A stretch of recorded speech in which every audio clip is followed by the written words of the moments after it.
Bismillah. Alhamdulillahirabbil alamin wassalatu wassalamu ala asyrafil anbiya wal mursalin nabiyina Muhammad wa ala alihi wa sahbihi ajmain. Baik, kita lanjut sesi yang sesi berapa? Ketiga, bagian kedua.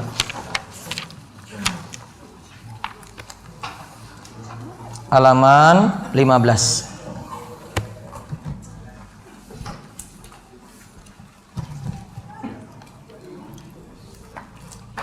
Jadi diantara cara belajar itu catat di pinggir-pinggir gitu.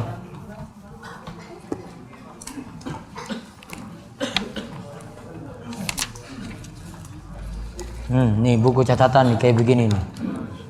Tuh, coret-coret. Kalau coretannya makin banyak makin bagus.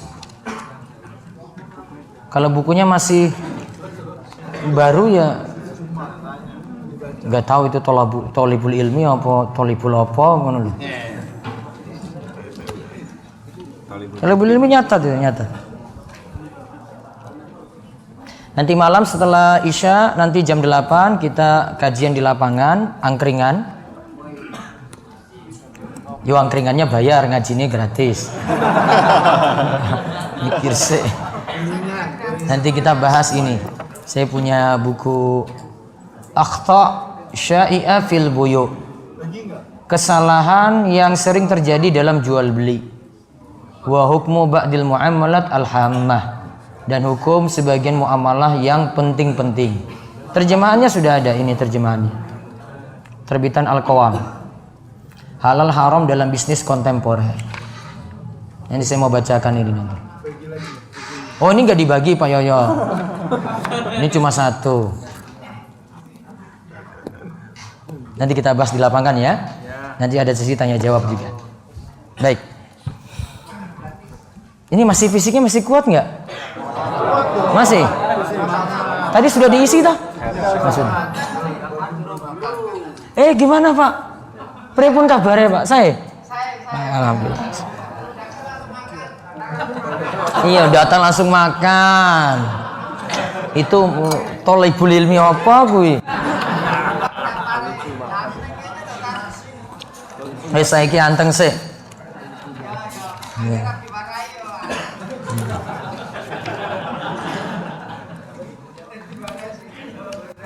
Baik, lihat di halaman itu dibaca bagian kedua. Allah itu qadim menurut Imam At-Tahawi. Baca. Allah itu qadim menurut Imam At-Tahawi. 5. Allah itu qadim atau terdahulu tanpa awal dan kekal tanpa ada akhir. 6. Dia tidaklah fana dan binasa. 7. Tidaklah sesuatu itu terjadi kecuali karena kehendaknya. Kosakata al-qadim terdahulu dari yang lainnya. La yafna wa la yabid. Tidak binasa dan tidak hilang. Baik, lihat. Allah itu qadim. Qadimun bila btida'in daimun bilantihain la yafna wa la yabid. Wala yakunu illa ma yurid. Allah itu qadim terdahulu tanpa awal dan kekal tanpa akhir. La yafna wa la yabid. Allah tidaklah fana dan tidaklah binasa. Wala yakunu illa ma yurid. Tidaklah sesuatu itu terjadi kecuali karena kehendak Allah. Al-Qadim terdahulu dari yang lainnya. Terdahulu dari yang lainnya. Namun ada istilah qadim nanti yang ada dikritisi di sini. Nanti di bawah. Sekarang baca penjelasannya. Penjelasan. Perlu diketahui bahwa Al-Qadim bukanlah asma nama Allah Subhanahu wa taala. Nah, di garis bawahi, qadim bukan nama Allah. Maksud kalimat ini adalah bahwa Allah Subhanahu wa taala tidak didahului oleh sesuatu pun sebagaimana Allah tetap abadi tanpa ada titik akhir. Inilah makna firman Allah Subhanahu wa taala, Dialah yang awal dan yang akhir. Huwal awwalu wal akhir. Maksud kalimat ini adalah bahwa Allah tadi ya sebelumnya tidak didahului oleh sesuatu pun. Sebagaimana Allah tetap abadi tanpa ada titik akhir. Coba lihat catatan kaki 15. Syekh Shalih bin Fauzan Al-Fauzan. Syekh Shalih bin Fauzan Al-Fauzan mengatakan kata qadim tidak boleh digunakan kepada Allah Subhanahu wa taala selain hanya sekadar memberitakan saja. Adapun dari sisi menamakan Allah, maka yang benar adalah Al-Qadim, bukanlah nama Allah. Yang benar sebagai nama bagi Allah adalah Al-Awwal, dan Al-Awwal berbeda dengan Al-Qadim. Karena Qadim biasanya didahului oleh sesuatu. Nah, garis bawahi, Qadim biasa didahului sesuatu. Jadi kalau sebut Allah Qadim, masih ada lagi yang mendahului Allah berarti. Maka tadi kelemahan sifat 20 tadi ya, yang wujud, kidam, baqa. Nah, kidam itu berarti ada yang mendahului Allah lagi. Harusnya apa? Allah itu ada tanpa ada yang mendahului Allah. Allah ada lebih dahulu. Al-Awwal. Yang tepat nama Allah adalah Al-Awwalu. Namun nama Allah Al-Awwalu selalu digandengkan dengan Al-Akhiru. Jadi nama Allah itu ada yang bergandengan terus. Al-Awwal, Al-Akhir, Al-Zahir, Al-Batin. Itu gandengan namanya. Terus sedangkan Al-Awwal tidak didahului oleh sesuatu pun. Sedangkan Al-Awwal tidak didahului oleh sesuatu pun. Berarti yang tepat dinamakan apa? Al-Awwal. Bukan Al-Qadim.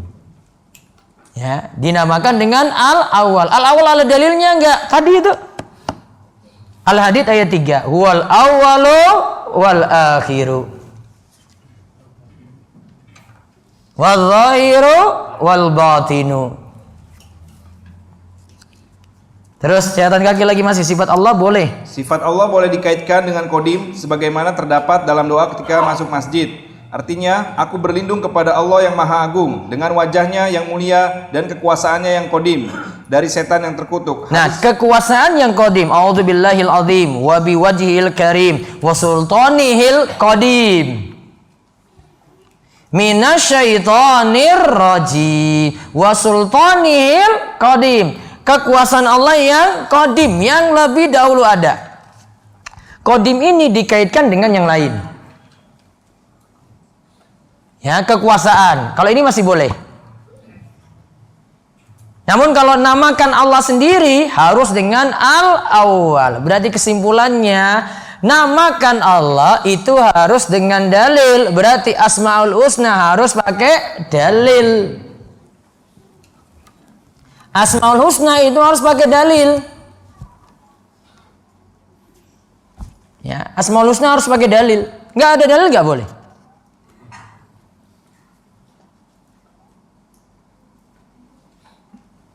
Dan Asmaul Husna ini kita pakai untuk berdoa. Ya, kita pakai untuk berdoa. Maka mungkin sedikit yang harus diubah ini. Ini biasa kalau orang Jawa itu memanggil Allah, biasa pakai Gusti Pangeran. Betul nggih? Nah, itu diubah. Jadi nggak lagi pakai Gusti, nggak lagi pakai Pangeran. Kenapa? Ini bagian Asmaul Husna nih kalau panggil nih. Kalau nggak ada dalil nggak boleh. Ya, nggak ada dalil nggak boleh karena dia nganggap itu untuk manggil Allah kan, doa kan gitu kan? Ya Gusti, ya Pangeranku gitu kan? Nah itu koreksi. Paham ini Simba? Paham ya? Nah itu aja yang diperbaiki gitu aja. Panggil misalnya Allahumma ya Allah ya Rabbi. Sudah itu. Doa kayak gitu. Yang ini nggak dipakai dulu. Nah, Gustinya dihilangi atau tadi apa? Pangeranku. Apalagi dengan nama pangeran menyerupai makhluk. Iya kan? Iya. Ya wong Jawa-Jawa. Nah, ini ada di sini kok hadir kok. Itu loh orang yang luar yang sepuh itu. Paham mboten? Nah, paham. Apa tadi maksudnya? Wes paham berarti, wes nyambung. Nah, kui. Kalau pangeran di Ponegoro, betul. Iya betul. Makhluk, ya kan? Nyamakan dengan Allah enggak boleh. Karena panggilan ini makhluk iya, Allah iya. Terus bedanya apa? Iya kan? Maka hanya khusus kita panggil itu untuk makhluk tadi. Nah, Gusti Ngurah Rai. Oh iya. Kok pinter banget toh sekolahmu nang endi to, Pak?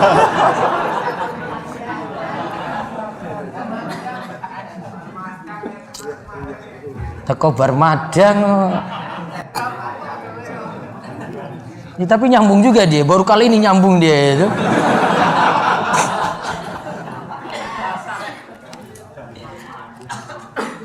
Balik, kodim yang lebih tepat dinamakan apa? Al-awwal. Nah, itu pakai dalil tuh ya. Berarti diganti. Yang biasa pakai nama kodim ganti dengan al-awwal. Dalilnya tadi ya, Al-Hadid ayat 3. Sekarang lihat al-awwal, balik ke atas lagi. Al-awwal berarti tidak ada sesuatu pun yang sebelumnya. Al-akhir berarti tidak ada sesuatu pun yang sesudahnya. Nah, lihat catatan tuh di garis bawahi. Al-awwal artinya tidak ada sesuatu yang sebelum Allah. Dari sini berarti berlaku ayat juga, lam yalid walam yulad. Allah tidak beranak dan tidak diperanakan. Sebelumnya sudahnya nggak ada gini. Allah yang al-awwal, Allah yang al-akhir. Nah, inilah yang ditafsirkan oleh Nabi sallallahu alaihi wasallam. Lihat catatan kaki nomor 17. Sebagaimana terdapat dalam hadis riwayat Muslim, Allahumma antal awwalu falaysa qablaka syai'un wa antal akhiru falaysa dunak falaysa ba'daka syai'un wa antal zahiru falaysa fawqaka syai'un wa antal batinu falaysa dunaka syai'un ikdi annad dina wa agnina minal fakar. Lanjutannya ini. Kalau ini baru awalnya. Ikdi annad dina, ya Allah lunasilah utangku.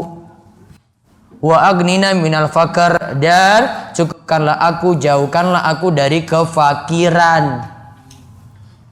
Lihat itu artinya ya Allah, engkaulah al-awwal, tidak ada sesuatu pun sebelummu. Engkaulah al-akhir, tidak ada sesuatu pun setelahmu. Engkaulah al-zahir, tidak ada sesuatu pun di atasmu. Berarti Allah yang maha tinggi. Engkaulah al-batin, tidak ada yang lepas dari ilmumu. Tidak ada yang lepas dari ilmu Allah. Sampai batin seseorang pun Allah tahu. Ya kan? Niat orang juga Allah tahu. Ikhlas atau riyanya Allah tahu tidak? Allah tahu. Ya. Itu namanya al-batin. Yang di batin yaitu ilmu apapun itu Allah tahu itu. Yang nampak tersembunyi. Tidak lepas dari ilmu Allah.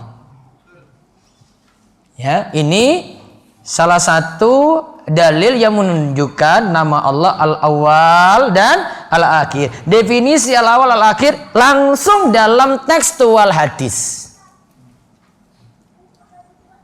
Nah, oleh karena itu dikatakan pada perkataan Fuqaha. Oleh karena itu dikatakan pada perkataan atau hawi selanjutnya, Allah tidaklah fana dan binasa. Nah, tadi pada kalimat la yafna wa la yabid. Hal ini semakna dengan firman Allah Subhanahu wa taala dalam surat Ar-Rahman ayat 26-27. Artinya, semua yang ada di bumi itu akan binasa dan tetap kekal wajah Rabbmu yang mempunyai kebesaran dan kemuliaan. Kullu man 'alaiha fan. Segala yang ada di bumi itu akan binasa. Wa yabqa wajhu rabbika dzul jalali wal ikram. Dan tetap kekal wajah Rabbmu. Bukan zat. Zat sudah kekal. Dari sini ayat ini lagi bicarakan wajah Rabbmu yang kekal. Dzul jalali wal ikram. Wajah Rabbmu itu maha jalal, yang mempunyai kebesaran, wal ikram, kemuliaan. Lagi bicarakan wajhu rabbika, wajah Allah. Maka kita tetapkan sifat Allah apa? Allah memiliki wajah. Wajahnya bagaimana? Laisa kamislihi syai'un. Tidak ada yang serupa dengan Allah. Karena kita nggak dikasih tahu infonya. Berhenti situ, nggak usah nambah-nambah. Ya kan? Tadi tahu sesuatu kan? Lihat langsung, lihat yang sama kan? Nah, Allah nggak bisa ini, nggak ada yang sama dengan Allah kok. Wajahnya gimana? Wallahu a'lam. Ditetapkan atau tidak? Ditetapkan. Kalau Allah katakan Allah punya wajah, ya tetapkan dong. Nah, di sebagian terjemahan Quran nanti dilihat ini Ar-Rahman ayat 26 27 ya. Nanti di situ diganti di beberapa terjemahan dan tetap kekal zat Rabbmu, zat Tuhanmu, pakai zat. Dia tidak berani menetapkan wajah. Itu namanya takwil tanpa dalil alias tahrif tanpa dalil. Nggak boleh. Berapa terjemahan kayak gitu. Maka harus tetapkan ini, tetap kekal wajah Rabbmu. Lihat lagi ya di bawahnya kullu syai'in halikun illa wajhah. Tiap-tiap sesuatu pasti binasa illa wajhah, kecuali wajah Allah. Artinya apa berarti? Wajah Allah itu kekal. Tadi sama seperti perkataan dari Imam At-Tahawi, la yafna wala yabid. Allah itu kekal dan tidak binasa. Allah itu kekal dan tidak binasa, tidak hilang. Kekal abadi. Makhluk gimana? Makhluk musnah, binasa. Benda bisa hilang, bisa hancur. Ya kan? Untuk manusia bisa mati. Ya, bisa hancur juga ya, bisa. Ya, kullu syai'in halikun illa wajhah. Terus maka Allah Subhanahu wa taala, maka Allah Subhanahu wa taala membinasakan makhluknya, sedangkan dia tidaklah binasa. Bahkan Allah lah al-akhir, yang tidak ada sesuatu pun lagi sesudahnya. Tidaklah sesuatu itu terjadi kecuali karena kehendak Allah. Maka Allah Subhanahu wa taala Maha Kuasa terhadap apa yang Dia kehendaki. Sebagaimana Allah Subhanahu wa taala berfirman dalam surat Al-Baqarah ayat 253. Artinya akan tetapi Allah berbuat apa yang dikehendakinya. Sekarang pada kalimat wala yakunu illa ma yurid. Tidaklah sesuatu itu terjadi kecuali karena kehendak Allah. Maka Allah itu Maha Kuasa terhadap apa yang Dia kehendaki. Allah kehendaki apapun itu pasti akan terjadi. Walakinallaha yaf'alu ma yurid. Akan tapi Allah itu berbuat apa yang dikehendakinya. Lihat keterangannya di bawah. Apabila Allah berkehendak dalam suatu perkara, maka itu pasti terjadi pada seluruh makhluk. Dan apabila Allah tidak menghendaki suatu perkara, maka tidak ada satu makhluk pun yang dapat mewujudkannya. Inilah yang disebut dengan irodah kauniyah qadariyah, yang tidak ada yang dapat menyelisihinya. Maka setiap kebaikan atau kejelekan yang terjadi di alam ini, itu semua terjadi karena irodahnya atau kehendaknya. Tidak ada yang mampu mengalahkan irodahnya, kehendaknya. Setiap apa yang Allah kehendaki pasti terjadi, dan setiap apa yang tidak Dia kehendaki pasti tidak akan terjadi.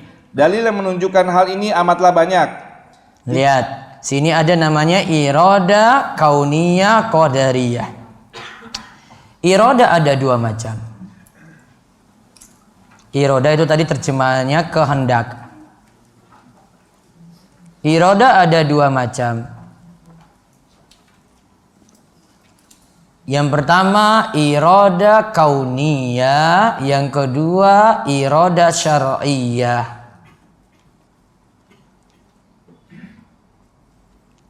Yang pertama iroda apa?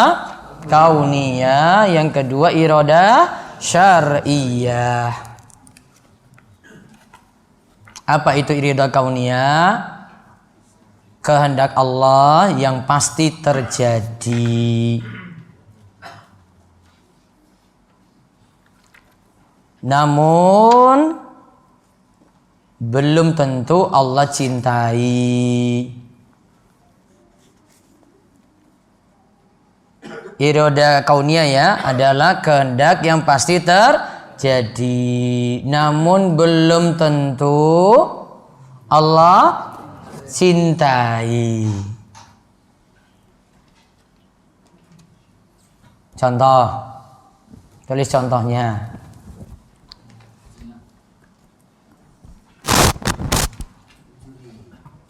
Si A mencuri. Si A mencuri dan terjadi.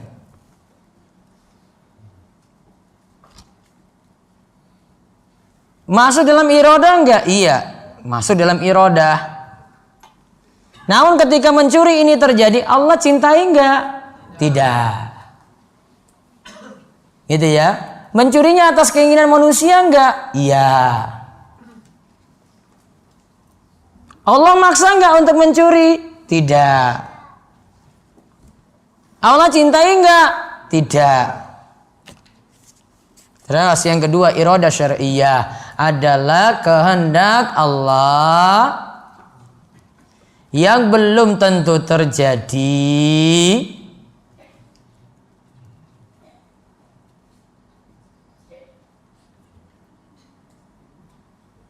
namun Allah cintai. Namun Allah cintai. Belum tentu terjadi. Contoh, tulis. Si A mengerjakan sholat subuh di masjid. Bisa terjadi atau tidak? Belum tentu. Namun kalau terjadi, Allah cintai atau tidak? Allah cintai. Sekarang berarti adanya iblis masuk iradah syariah apa iradah kauniyah? Apa? Kauniyah. Terjadi enggak? Iblis ada enggak? Iblis ada atau tidak? Ada. Allah cintai enggak? Tidak menunjukkan Allah cintai.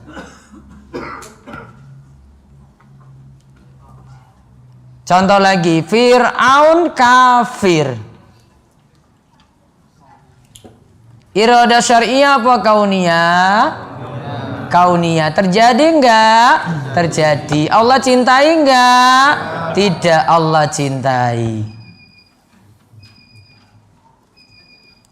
Abu Bakar beriman. Abu Bakar As-Siddiq beriman. Syariah apa qadariyah? Syariah apa kauniyah? Syariah. Kauniyahnya juga ada. Apa? Terjadi. Dua sekaligus. Kauniyah terjadi enggak? Terjadi. Allah cinta enggak? Cinta. Berarti kauniyah sekaligus syariah. Abu Bakar kafir. Terbukti enggak? Terbukti enggak? Tidak. Kauniyahnya enggak ada. Syariahnya Allah inginkan dia kafir. Kalau kafir Allah cintai? Tidak. Syariah juga tidak ada. Tidak terjadi kan? Tidak. Sekarang Fir'aun masuk Islam. Kauniyahnya terjadi enggak? Tidak. Syariah Allah inginkan enggak Fir'aun masuk Islam? Iya. Namun tidak terjadi. Paham itu? Nah, kalau orang liberal tuh nggak kayak gini. Si Milkul Yamin tadi itu, itu nggak kayak gini. Dia kan kafir, namun kan kebaikannya banyak. Masa Allah tega mau biarkan orang dia itu kayak begini, bukan muluk Islam? Masa dia masuk neraka? Yang ciptakan dia siapa? Allah kan? Kok Allah keji banget masukkan dia dalam neraka? Nah itu argumennya orang liberal. Gampang bantahnya. Dia mau kafir karena pilihan dia sendiri. Iya kan? Ada petunjuk enggak? Wah sekarang zaman ini sudah banyak sekali. Allah inginkan dia masuk Islam enggak? Ingin. Namun terjadi enggak? Enggak terjadi. Hidayah Allah inginkan dia. Dia enggak mau nyambut hidayah. Pahami dua itu baik-baik saja. Iradah syariah dan iradah kauniyah. Selesai. Nggak akan kena liberal. Justru kalau nggak pahami hal ini, kamu ngaji terus gitu ya. Besok-besok jadi liberal juga. Oh iya ya, betul ya. Iya dia ngaji, namun cuma pembahasan jomblo nikah. Nah mana ini masukin kayak begini? Nggak ada kan? Nggak ada. Dia ngaji, cuma bahas muamalah, akidah nggak ditekankan, sudah. Karena sobat liberal, milkul yamin. Oh iya, betul ya. Nggak apa-apa, perempuan jadi budak berarti. Sudah, zina aja. Coba, kena subhat. Ngaji nggak ditekankan dalam akidah. Paham ini Bapak?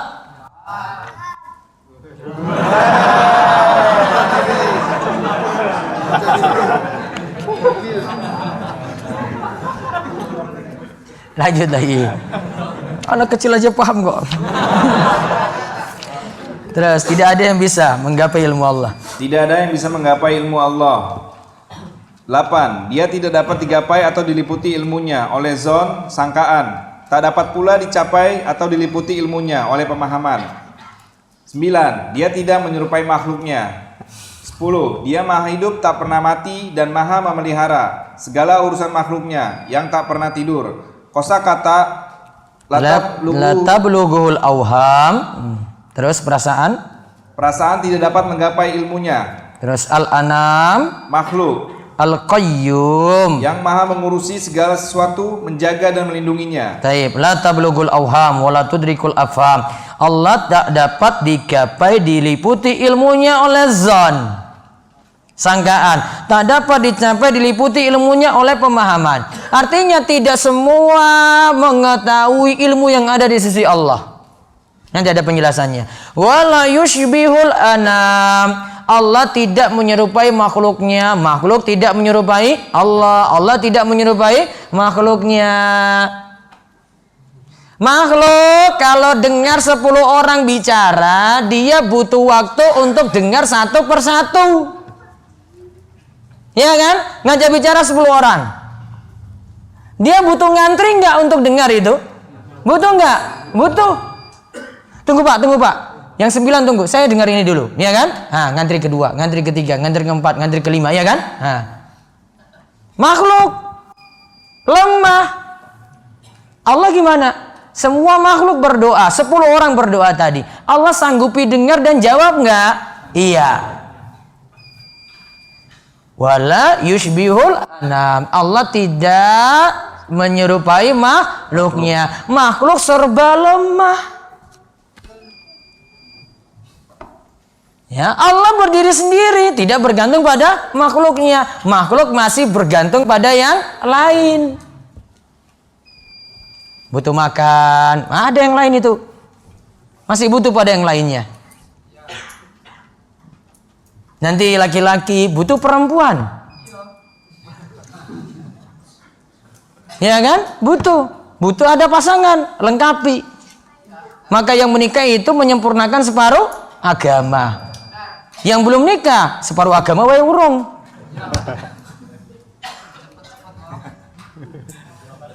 Terus hayyun la yamut, qayyum la yanam. Allah itu maha hidup, tak pernah mati. Qayyum la yanam. Allah itu maha memelihara makhluknya, tak pernah tidur. Makhluk gimana? Makhluk mati. Makhluk ngantuk enggak? Ngantuk. Ayo yuk. Oh, enggak ngantuk. Tapi tidur ya. Harus disentil itu biar enggak ngantuk. Kalau makhluk enggak tidur, lemah enggak dia? Lemah. Butuh apa? Butuh tidur. Ya kan? Dia perjalanan dari Jakarta Gunung Kidul. Ngantuk nggak perjalanan?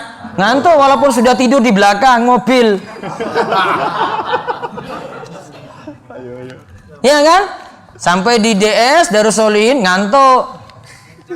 Suruh makan sate yo tambah ngantuk. Jelas.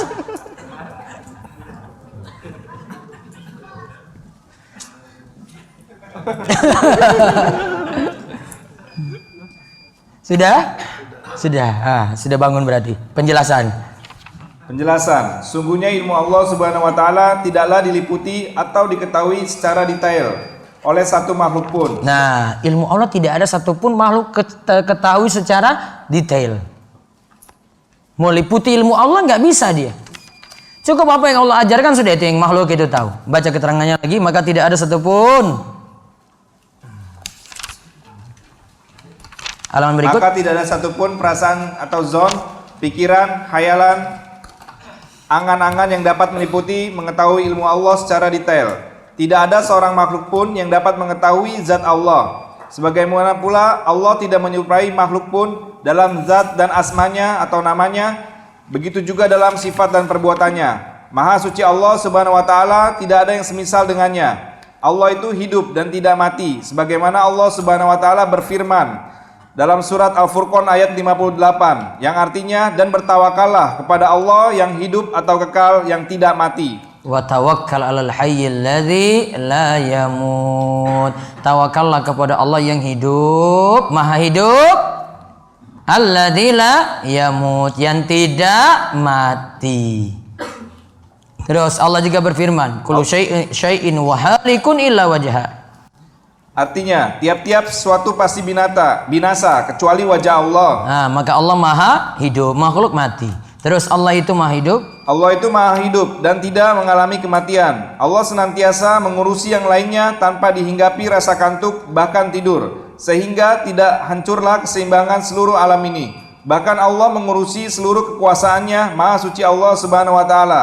Dalam perkataan at-Tahawi ini terdapat bantahan terhadap musyabihah, yaitu orang-orang yang menyerupakan Allah Subhanahu wa taala dengan makhluk. Mereka kafir karena sebab ini. Musyabihah itu menyerupakan Allah dengan makhluk. Tadi dikatakan Allah tidak dihinggapi rasa kantuk ataupun tidur. Karena kalau sampai ngantuk tidur lalai sedikit pun saja, maka dunia bisa hancur. Ada yang jadi satpam security, coba dia lalai saja sedikit aja, maling ini pinter, lihat dia, oh pas lagi ngantuk, terus akhirnya nyolong di situ. Kelemahan makhluk kan? Kelemahan makhluk. Tidak boleh ada sifat ini bagi Allah. Kalau manusia ngantuk wajar. Wajar enggak? Wajar atau tidak? Wajar. Butuh istirahat. Wallahu a'lam bishawab. Pas azan Isya, nanti pembahasan berikutnya insyaallah besok pagi jam 6. Demikian, nanti jam 8 ditunggu di lapangan DS untuk kajian angkringan.